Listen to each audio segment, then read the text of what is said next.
ஐயப்பனுடைய வரலாறு. சிவனுக்கும் விஷ்ணுக்கும் பிறந்த குழந்தை தான் ஐயப்பன். விஷ்ணு பூமியில மோகினி அவதாரம் எடுக்கும் போதுதான் ஐயப்பன் பிறந்திருக்காரு. இந்த ஐயப்பன் ஆகிய குழந்தைய சிவனும் விஷ்ணுவும் பம்பை நதிக்கரையிலேயே விட்டுட்டு போயிடுறாங்க. அந்த நேரத்துல தான் பந்தல ராஜா ராஜசேகர மன்னன் அந்த குழந்தைய பாக்குறாரு.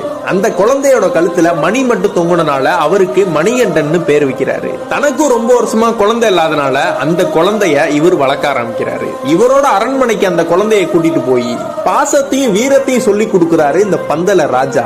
ஆனா இவரோட மனைவிக்கு மணிகண்டனை மகனாயத்துக்க பிடிக்கல. மணிகண்டனுக்கு 11 வயசு ஆகும் போது மணிகண்டன் தான் அடுத்த ராஜான்னு சொல்லி நாடு முழுவதும் பேசப்பட்டது.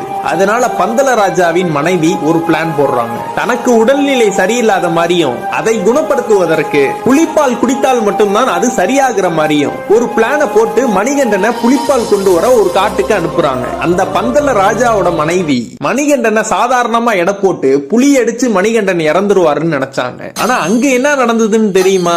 ஆனா நம்ம மணிகண்டன் புலிப்பால் கறந்தது மட்டும் இல்லாம ஒரு புலி பட்டாளத்தோடைய புலிகளை கூட்டிட்டு வராரு மணிகண்டன். அதுக்கப்புறம் அந்த பந்தல ராஜாவின் மனைவியும் பார்த்து வியந்து போய் மணிகண்டனின் காலில் விழுந்து என்னை மன்னித்து விடுங்கள்னு சொல்றாங்க.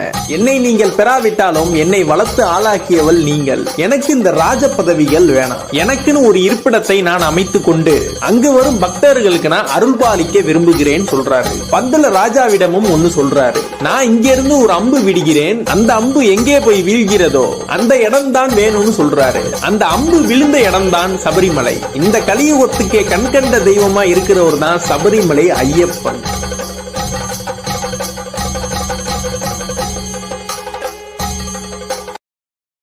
Download ShareChat.